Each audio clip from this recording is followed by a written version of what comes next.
My name is Marcos Wolf. I'm a student of Nonviolent Communication, and I'm working now as a coach for an organization called Deepen and for Globality as well. My experience makes people learn more about work of a speaker when they're at a presentation. So I started in the technology world.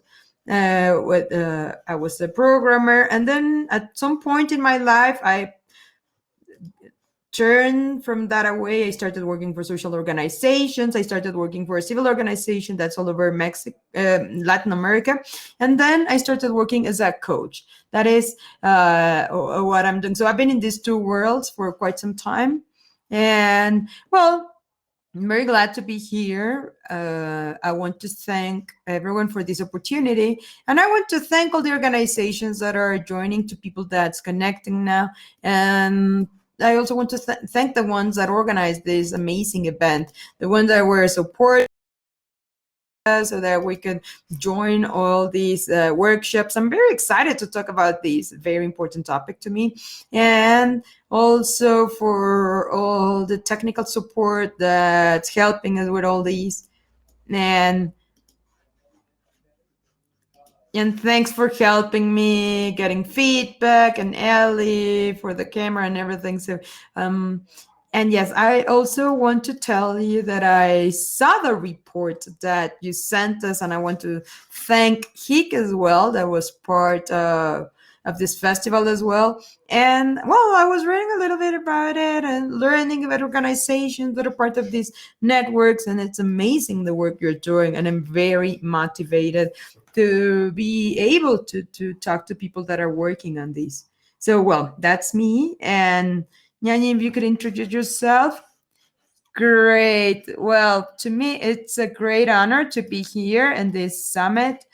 I know all the work that you've been doing, all the work before this event. Thank Heap, Civic, Alini, Wing that contributed so that this event would go as it's going. Today is the second day. This is amazing, and we have one more amazing day of this. So hopefully you'll enjoy this space.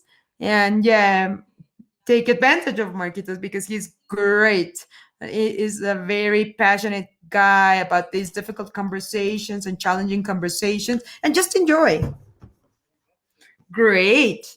So, two things that are important to me.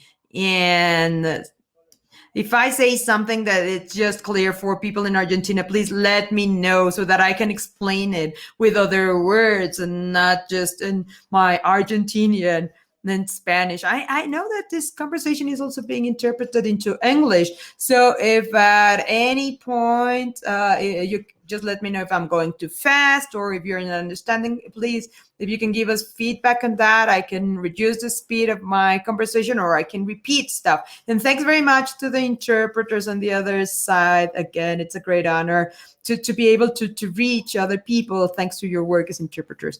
So, well, having said this, I want to talk about the intention. My intention at this workshop. My intention has to be sharing something that was very important to me. I work with CMB, and I give all these workshops and interventions that have to do with practice and with the work of organizations and the work and the groups. I don't give workshops to an audience like this one if I don't have feedback. It's usually conversations, one to one or group conversations in specific interventions. So I'm out of what I usually do. For this workshop, I try to organize what I usually do with practice with a little bit more of a theory and more of a concept so that I can be that I can be more organized. So my intention has to do with telling you this. And well, sometimes expectations. When you go to a workshop, you have the expectation of getting some tips or getting some guidelines to face things. And my goal is to be able to share with you the logic or the dynamic or the elements that we have at play in difficult conversations.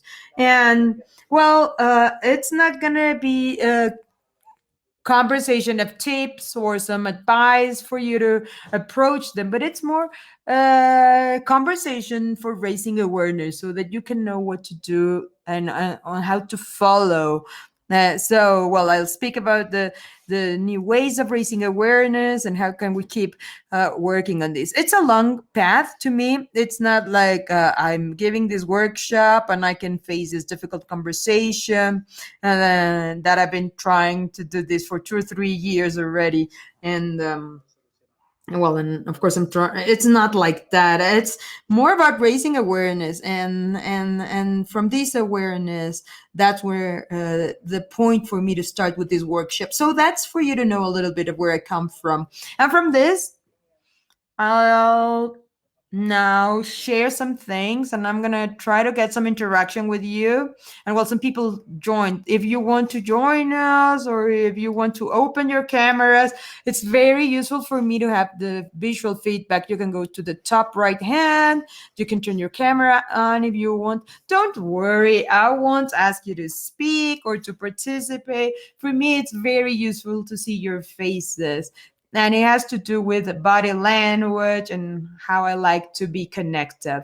So yes, I'm gonna leave a minute of silence here, just if you want to join and open your cameras. And it's also okay if you don't want to open your cameras. I'm gonna drink some water.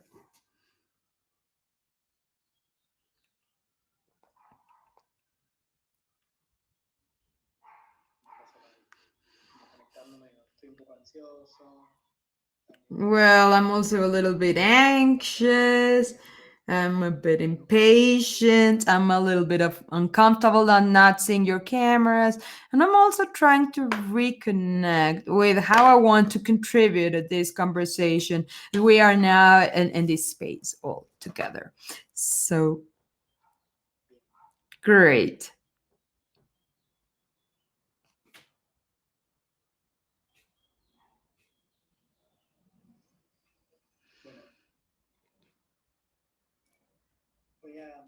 So I'm gonna opening now a way of interacting. And it's through an application for knowing about good words. And so we're gonna share a link so that you have it handy, and Ian is gonna help me with this when she needs it. And the first question that I have, the first question before we start with this conversation is, Ian, let me know. Yeah, I have it now. Yeah. What makes a conversation difficult? And I would ask you to tell me, let me know if you're having any technical problems for connecting. Please just let me know. What makes a conversation difficult on your experience? What makes it, if you cannot,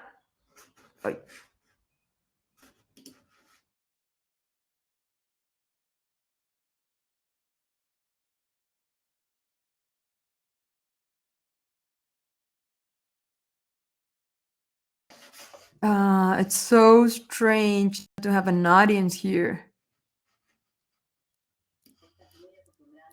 You are very used to have people and interaction. Yes, I'm used to interaction. I'm always having interaction, so it's so strange.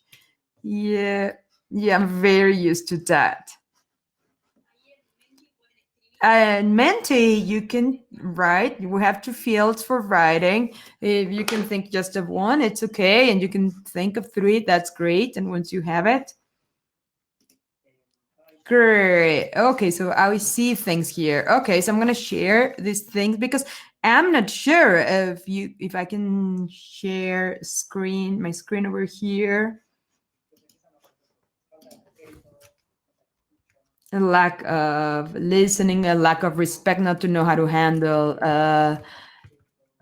conversation, anger, lack of listening, being a macho, fights, and insults. Yeah, that those are conversations, urgent conversations. To react defensively, yes. Emotions. To judge. I agree. I agree. The emotion of the other one. Yeah, the emotion that the other might be anger or uncomfortable or frustrated. Again, machismo, mental maps. Yeah. And now that we have all these mental maps, if maybe through the chat, you can describe a little bit more about this. What do you mean by those mental maps? Yeah, you have her now. And it's me. It's me. Yeah. Oh, it's you. Yeah, it's me. I wrote that. Okay, I wrote that. We did not rehearse this or anything at all. Yeah, this was not a thing we prepared, but it has to do with the experiences, with our stories, and yeah, the things that I was. I also had emotions. Yeah, both emotions. To be simple, like how you make this. That's what I try to say. Okay, yes, I get it. Like some beliefs, maybe. Yeah, absolutely, absolutely. Absolutely. I also have that same experience. Paradigms. Yes, yes. Okay. So, yes, thanks, Aline, for that. It helps me very much to know this. So, yes, I would like to talk a little bit about from my own experience on how I know that I'm about to join a difficult conversation. And I'm going to start seeing a difficult conversation as a conflict. For me, difficult conversations is where we have a conflict, and when we have a conflict in the conversation, to me, that's when a difficult conversation starts. So yeah, I can. So it's a difficult conversation that also has a conflict. So, to me, from my experience, and then I'm going to ask you to see if you agree with me. When I'm in a conflict or in a difficult conversation, I start feeling an impulse of trying to explain the other why he or she is wrong. Like I start having these try to listen to me what they're doing that's not working, and there is some kind of intention of wanting to change the other, so that when I detect that, I start saying, okay, I'm now starting to be in a conflict.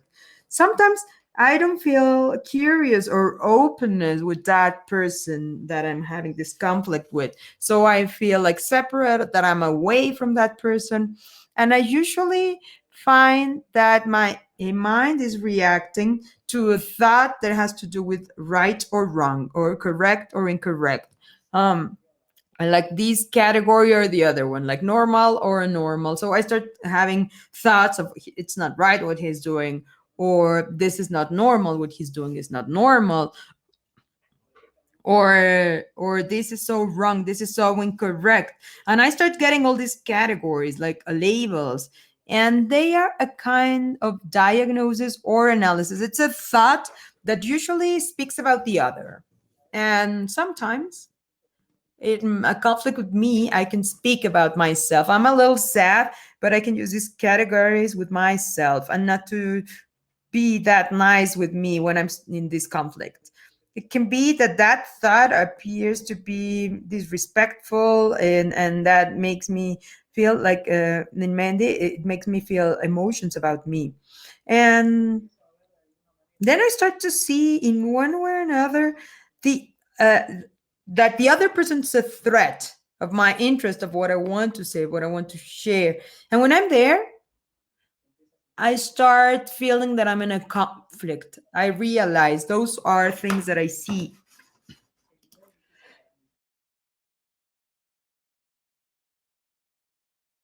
And it's very hard for me to, when I'm in a conflict, to be in the shoes of the other person, like living my experience, being the experience of the other, and thinking about the other person and what might this be person going through that he or she is reacting that way. And then I'm going to tell you a little bit of how it feels to me to have these two emotions. The two emotions that are triggered have to do with anger and fear. Or I get angry, or I'm fearful and I want to stay away from that conflict. And now again, go back to that, Mandy, and let me share your screens. I'd like to know, what are the feelings that you have when you are in a conflict? Maybe at a conflict, you feel anger. Maybe you can say, I usually get angry.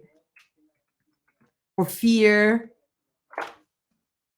To me, that's the most frequent thing, like fear, to try to stay back and try to harmonize, that there's harmony and not to be there as we have a conflict. Some told me that they feel inhibited, that they cannot that they cannot do anything, that they cannot move in this conflict, or it can be a different word. So if you can vote, so that I can get to know a little bit about your reality.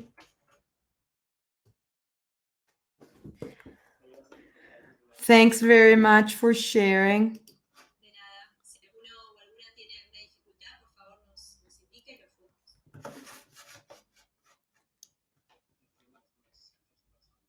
With 14 people here.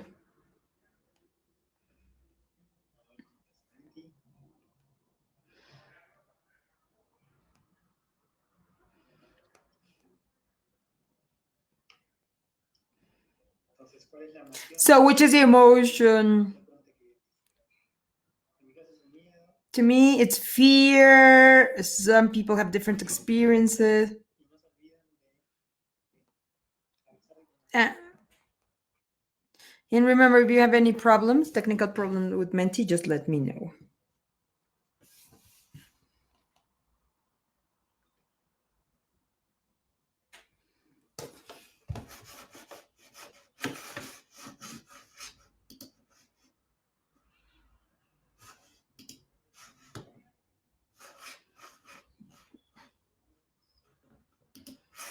Okay, so we're getting some results here. Okay, Menti is anonymous. I cannot know who's answering anything. And I always like letting everyone know. So you have the results already? You don't have any results yet? I don't know if I'm doing anything wrong because I'm not getting the answers. I've already voted. Mine should be there. Yeah, someone's saying that they've already voted in the chat. Okay, now I have it. Now I have it. Okay, yeah, thanks for letting me know. Now let's see the results. Paralyzed, inhibited, anger, fear, others. Okay, now I feel that people are with me. Okay, so others feel fear as well. Okay, and then there are there are people that feel other things, that they feel other things that have not anything to do with fear. I'd like to know in the chat what you also see. I really like to know what is the experience of others. So from my point of view, let me come back to the conversation. Those emotions are appear tell me something that's very important. And in this language, I'm gonna try to bring the CMB language, because okay, so I see powerless, anguish, yeah, feeling powerless, yeah, yeah, mainly like I can imagine that this is linked to inhibition is linked to powerless, like this kind of relationship. Anguish too, anguish of not changing, yep. Thanks very much. So these emotions are something that appear in my body, a signal of my body telling me that there's something important there for me and for the two of us that are in that situation, or if it's a group conflict for everyone. And we're going to see how these emotions usually, at least on my experience, they usually come from a belief, as Ayeli said, a belief and me, something that I believe that has to do with the conflict, that like this conflict is dangerous, conflict separates people. And when we start listening to these conflicts, we have people raising their voices, and then there's a signal inside of me that's triggering a danger, and then there's a trend for me to try to avoid it, like, okay, there's nothing going on, we have to listen to everyone, and I feel a bit uncomfortable. And yeah, what I've seen and my experience when I do this, that this can also happen with an inhibition, that's when I decide to stay away from these conversations. I stop being authentic, of telling what's real for me. And this has to do with well, this has some consequences. It has some effects in me and in others as well. And well, these effects have to probably are related to the impossibility, or the probably feeling that I'm not being understood, or that I'm telling my own truth. This has a cost, and this has a pain of how I relate to that. So my trend of my experience is like, I usually try to harmonize and to avoid these, and I'm not that authentic. What I want to bring to that situation and how I want to have a relationship here. So thanks for telling me this. I'm gonna tell you. I'm gonna share a phrase. That's the phrase that the CNB taught me. The nonviolent communication. That's what I am. Yeah, the CNB. It's nonviolent communication. Though that's the acronym in English, in Spanish, comunicación no violenta. And before that, nonviolent communication. And if you are already familiar with nonviolent communication, so if you can go back to it, what you know about, maybe you're super experts on this and you know a lot about this, so yeah, forget about this. I already have two of these. I'm a creator of CMB. um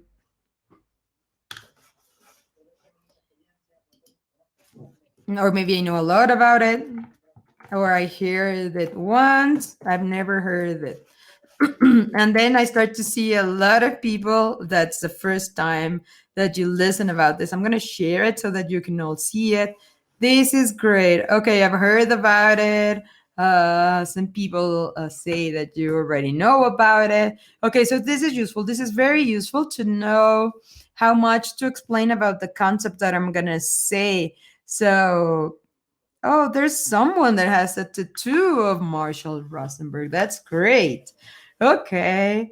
So I'm going to try to explain a little more. And for the ones that are already familiar, so that you can also select if maybe this is a useful conversation, or if you're getting bored by this conversation. But feel free to participate in these. If there's anything you want to share from your experience, if there's anything that you'd like to have here, you can also do it through the chat.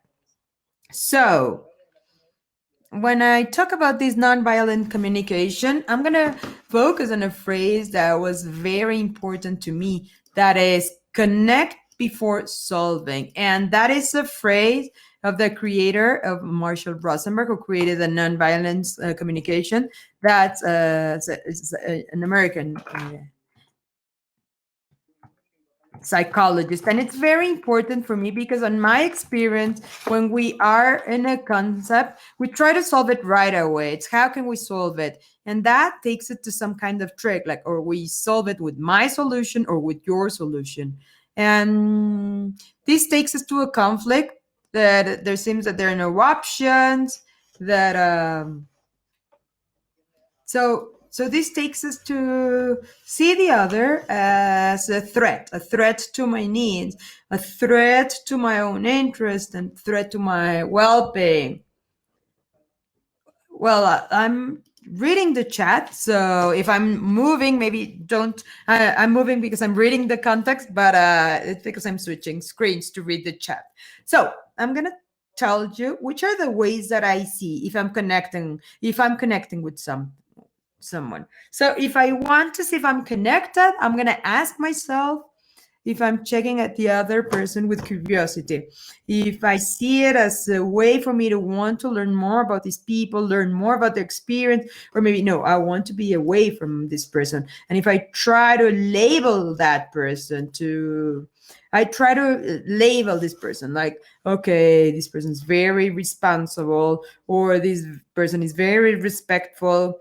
Like we don't see a person, we see it as something very simple as a label. We start labeling person, something that's not human anymore, and it becomes someone that's labeled. And when I see someone connected, I see this person with multiple dimensions, with lots of things and experiences. So if I see someone as a label, probably I'm not connected already, and I did not connect, so I should not try to solve anything there. And on my experience, when we try solving without being connected, this does not help at all. This does not help to the situation. Starts this conflict like, no, this is what I want. No, it's what I want. And we play the game, and that does not help.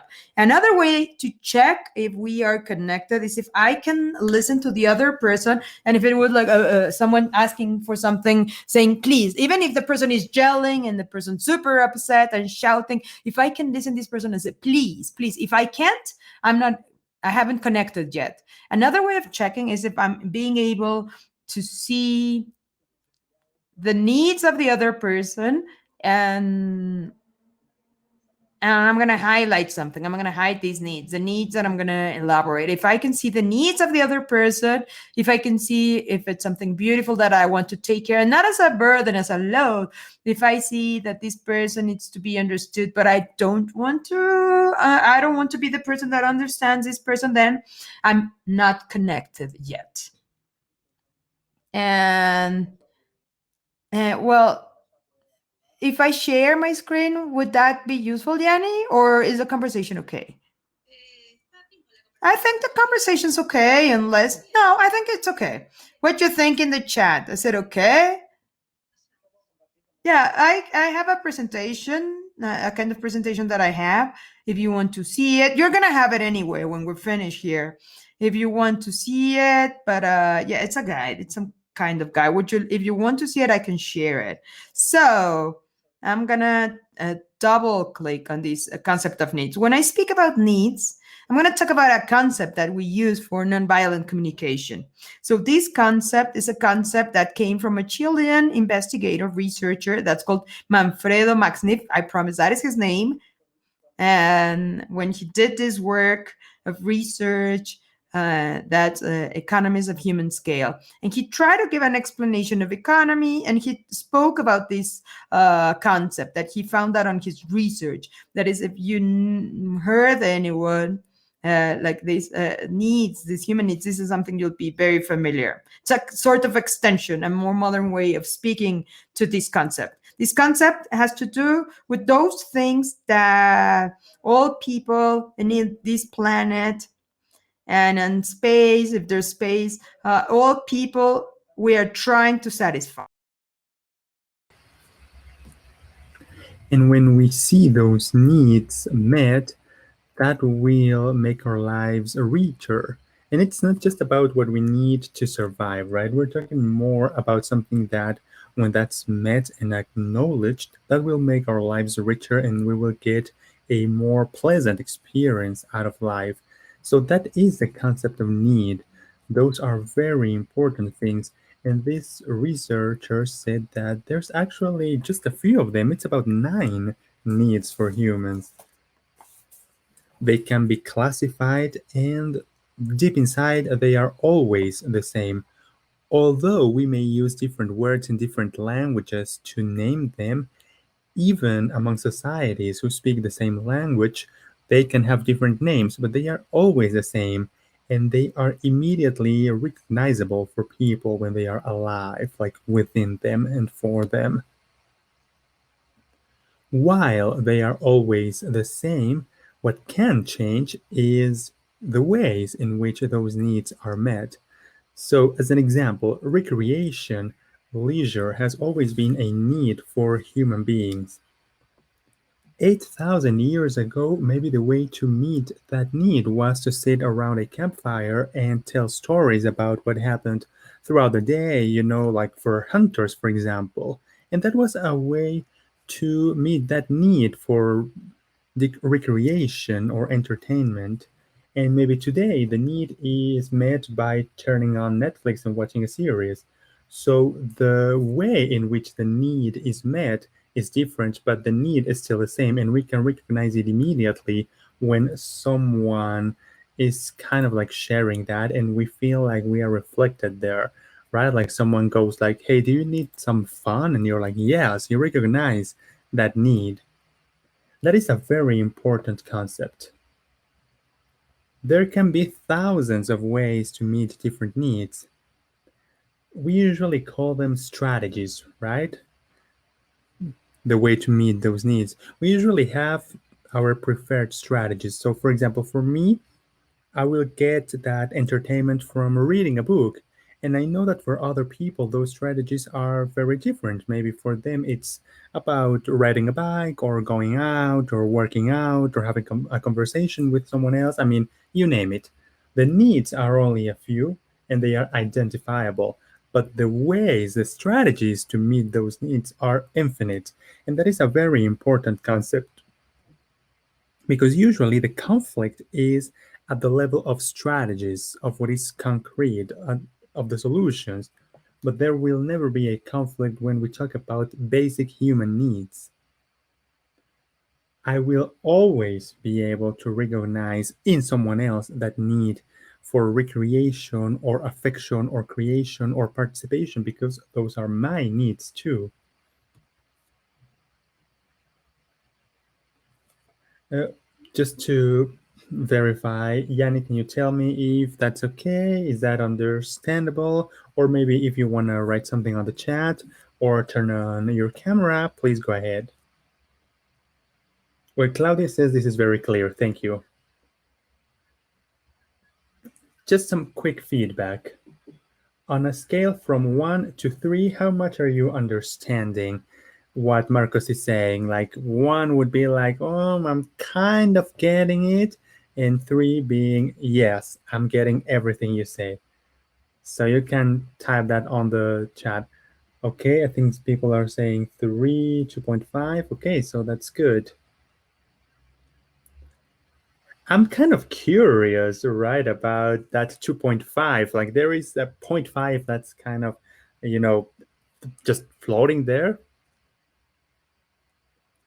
And if you can write that on the chat, that's really good. I also know that there's a Q&A section. So if you want to use a Q&A function on the chat, you can do that too. Let me go back to this explanation. Let me try to say, how I recognize a need in me and in someone else. The important thing for me is to ask myself, what is important for this other person that is sharing his or her feelings? I need to ask myself, what is important for this person? And the answer to that question will have to do with the basic human needs, so participation, understanding, and collaboration will be important. And now, with this, I would like to go over that list of feelings and needs. We will give you a list. We have it both in English and Spanish. I don't know if someone's listening in English. Of course, this is not the only list. This is just a list that will allow us to identify feelings and needs. And there's a very important thing about this need list. In my opinion, it is more important to identify, recognize, and name those needs than actually being able to meet them. Sometimes there is confusion and suffering, just not being able to find out what is important for us. So once you identify that and you can name that, then that's good. You can do it yourself. You can get some help. It's kind of like, empathetic guessing, right? What is that I need? Oh, right. That was collaboration. That's what I needed. And maybe that will lead to a change in the internal experience. That means that I maybe found something good. All right, we will use that for a little exercise. Just 1 second.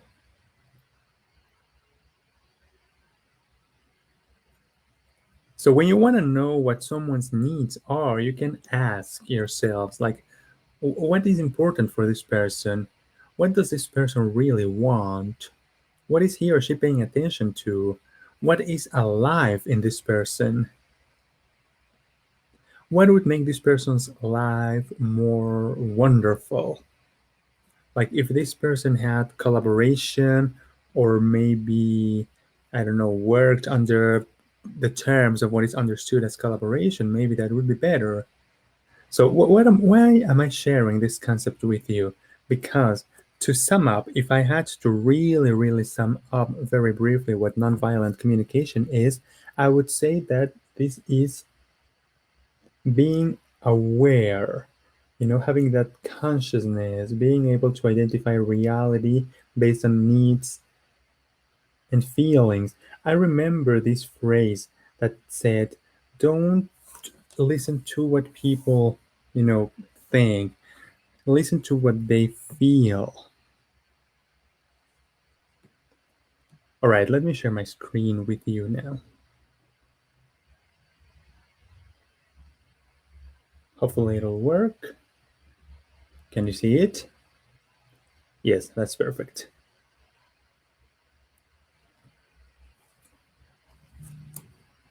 So this is nonviolent communication.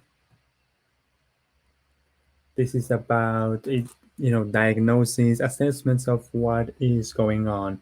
So nonviolent communication is an alternative language that we learned. And judgment, analysis, all that is deeply rooted within us in our language sometimes. And sometimes that comes as thoughts or assessments. And that is what you see on the right hand side, which is, for example, a lack of connection. Say, for example, I'm at home with my partner, and it's like, oh, you never do the dishes, you don't do that, you're lazy. So I'm just using that phrase as an example. Like, you're lazy. That's a label. That's judgment. And then if there's something like, oh, you make me angry, then that's also like, that's a cause of the feelings, but that's not it. I mean, all those things are part of this language which we know so well, which is really a language of disconnection, whereas nonviolent communication tries to promote connection. And needs are very important here. All right, before moving on, this is the list you will see. Just 1 second. Hopefully you won't lose focus.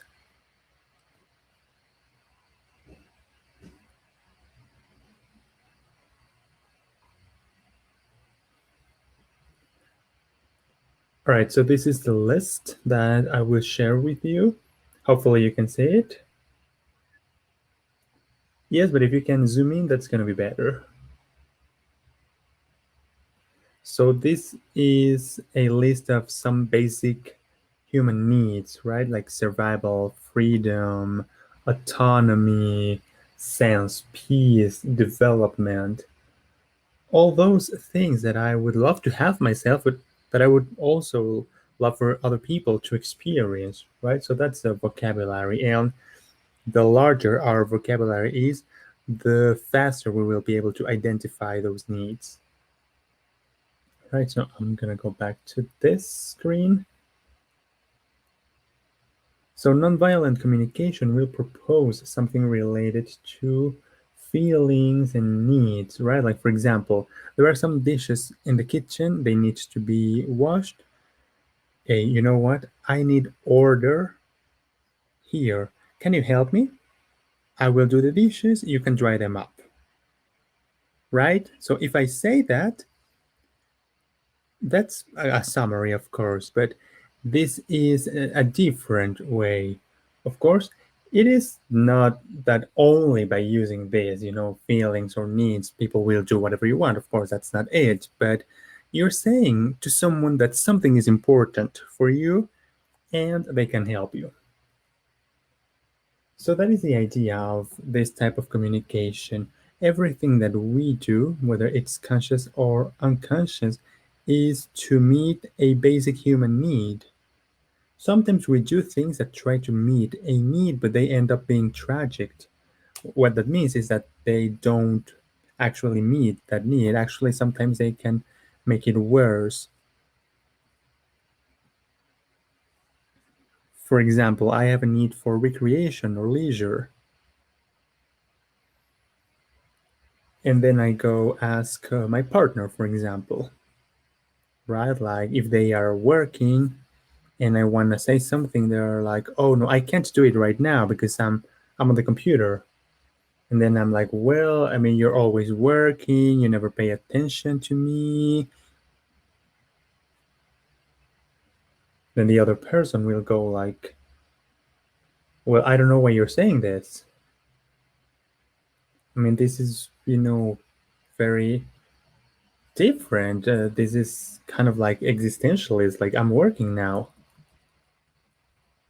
So my strategy there was to ask for some conversation with this person, my partner, and it ended up being worse in a way. So you need to be aware of the fact that that is important for you. And so if you can be more specific about what you ask, you will be more likely to see that need met. And then for this activity, we have the first phrase, I want, and then you have to complete that, right? Like, for example, I wanted you to do the dishes. I wanted to get a car. I wanted to be in a relationship. I wanted to get a job. I want you to get vaccinated. Actually, that's a conversation I had with my mom about the COVID vaccine. You can imagine that was a difficult conversation. If you can't imagine that, I'll tell you it was. So you have to complete that phrase. Think of a conflict. Think of a conversation that you had. What did you want at that point? Let's use Mentimeter. So it says quiero in Spanish, like I want. So you can complement that. I want to travel. I want some mate. I want more free time. Anything you want.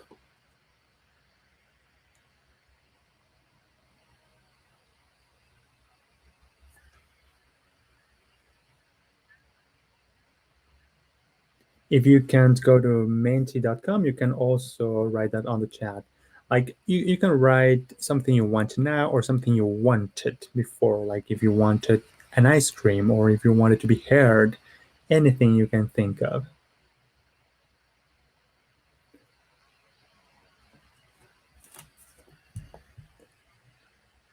All right. So have you been able to answer? Can you confirm that on the chat? Just to make sure that Menti is working or not.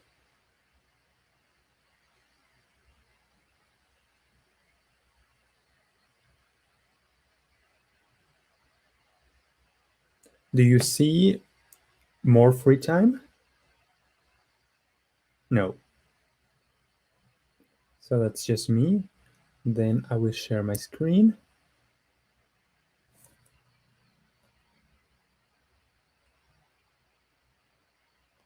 I want to have more free time. I want that resting time is respected.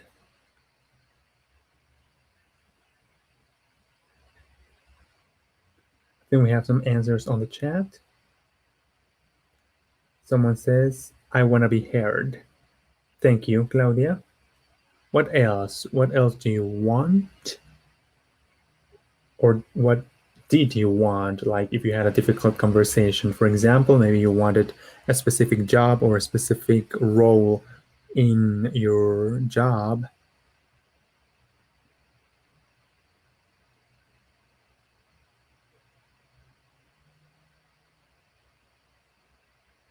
All right, let's take one. I want to have more free time. Now, I will ask you to write on the chat. You have your list of needs. So tell me, when you hear or you read, I want to have more free time, what need is supposed to be met with that? Like, find in that list, find in the words that need, and put that in the chat.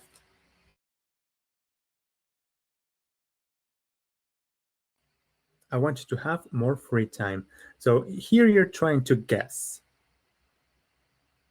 You're trying to guess what's behind all this.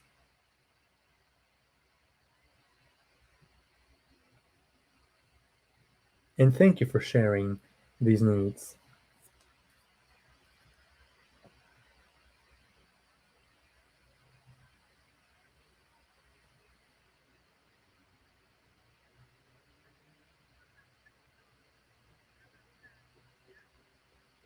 Good. Lisa is writing something. Okay, so this is about the need for rest, calm. I can think that maybe this is a need for growth. Maybe this person wants more free time to use that time to attend a workshop about things that they like. Maybe this has to do with the need for creativity, for example. What else could this be, this strategy?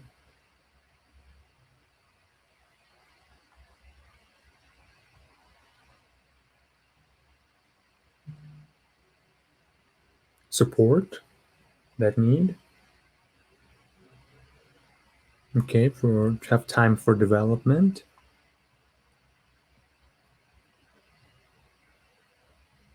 Yeah, maybe that support is related to the fact that this person had a lot of work and then they need some rest. And for some people, it's very hard to just like get away from work, and maybe they need support, right? To get away from that. That happens to me actually. I needed support with that. Okay, some people are saying inspiration, for example, calm. I think, for example, of people who are working with COVID, like vaccinating people, for example, or I don't know, someone who needs inspiration because they do like a very repetitive type of work. So again, we're trying to guess. This would be like empathetic listening. Thank you. Okay, we see recognition. Okay, that can be a recognition because I am asking for that. I am asking for this free time, and that means that I need recognition, right? For that. It can be fun as well, right? So that I can do something fun during that time, right? Okay, thank you very much because this feedback helps me feel far more connected. Okay, let's try to speed things up so that we can cover everything that we're supposed to cover during the presentation. So we can identify needs, and feelings are easily explained because these are signs in our body that tell us what needs are met and what needs are not met, right? If I feel, pain, for example, like tension, or if you feel nervous, or if you are scared or stressed or overwhelmed, then that maybe means that a need is not met. So it's like a compass that will tell you what to focus on, right? So these are feelings. I will ask about emotions that live in your body that will help you identify those needs. Now that we have this common language, I would like to tell you what a difficult conversation is for me. So when we start a difficult conversation, so this is about mediation, and this is based on nonviolent communication. And you want to meet needs. I want to know all the needs that are present among people. I want them to come to the surface. I want them to be acknowledged. If that happens, it will be very easy, or at least easier, to connect, right? So if you start connecting with yourself, with your needs, then you can move on to someone else by means of empathetic listening while this other person finds out what their needs are. So you can ask, like, what do you need? Do you need collaboration? And maybe this person will not use the same terminology as in this type of communication, nonviolent communication, but they will understand what you mean. There will be something in their body that will tell you that, okay, you're right. So it starts with self connection. Like, what do I need to move on to empathetic listening? Like, what is this person feeling? What does this person need? It's a way to connect with other people. And so I also want to make sure to feel curious at some point, right? I need to see other people as someone that I care about, as fellow humans. I want to make sure to be open to their needs. And only after going through this self connection and that connection with others can we move to this honest connection.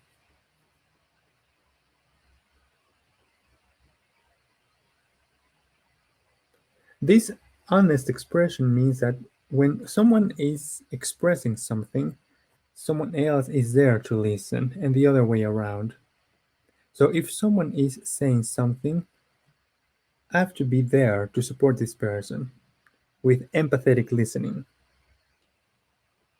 so that this person gets that well being from being heard and understood, and that will, lead to what I call an internal space to listen to this person.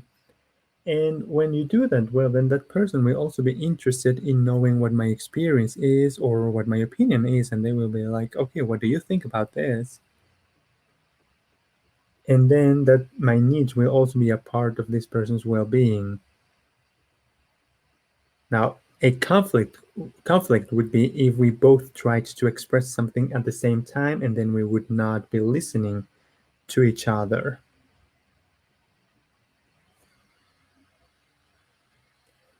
Of course, empathetic listening will not always be available, but if not, I want to do this self connection process.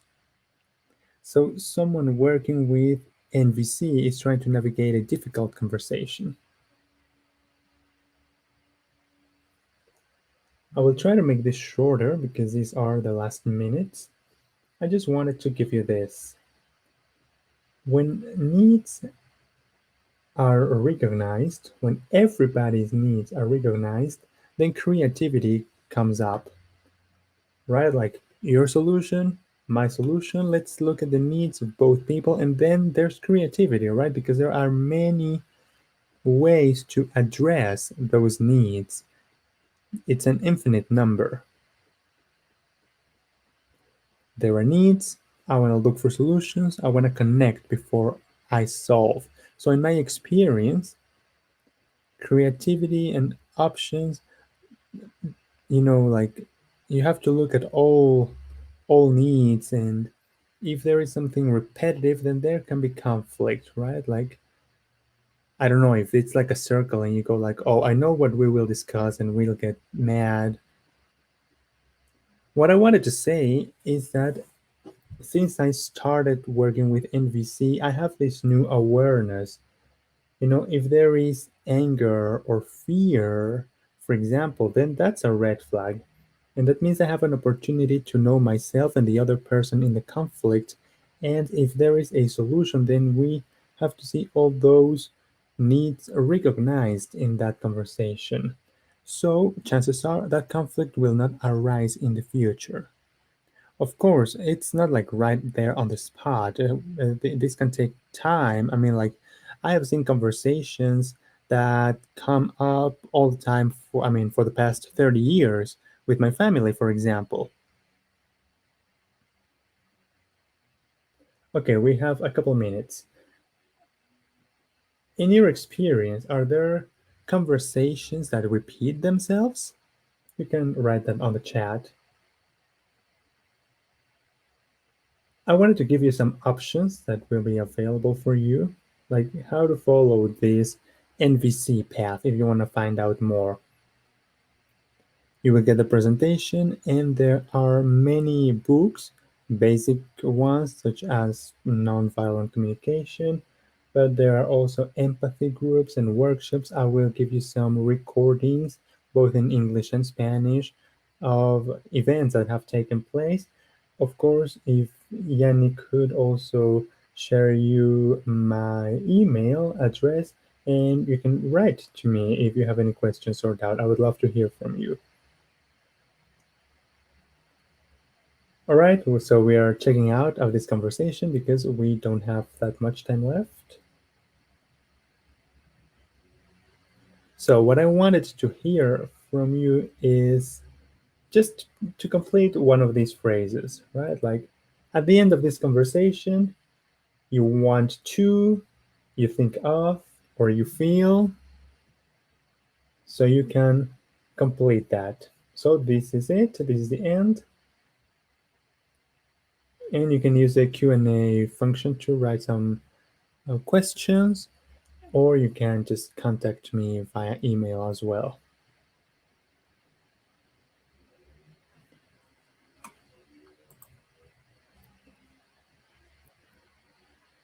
Oh, there is a question on the chat. Okay, so when we feel pain, it's hard to connect empathetic listening. And if people are not listening to our needs, then it's hard to listen, right? So we have to think about that before going for the conversation.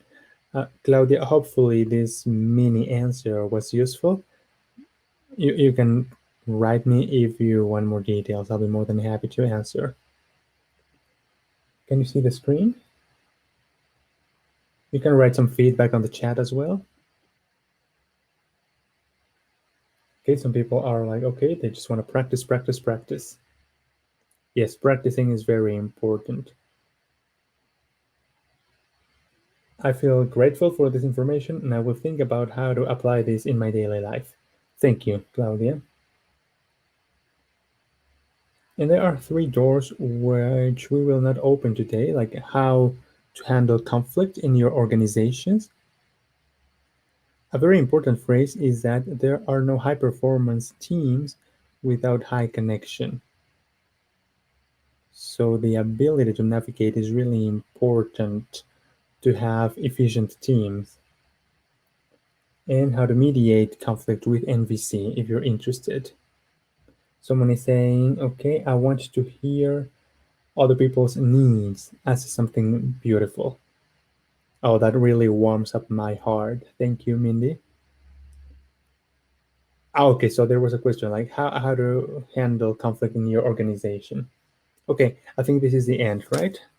Okay, thank you. Thank you so very much. I'm sorry I can't hear more from you, but hopefully this will spark more interesting conversations, and hopefully it will help you find a way to navigate conflict. Thank you for having me here. Thank you, Marcos. His email address is here if you have any questions or comments. If you want to relive this conversation, if you want to look at the material that he shared, if you want to talk to him, you can do that. Thank you, Marcos, for this wonderful space. Bye. Thank you, Lisa. Thank you, Mindy. Thank you, everybody.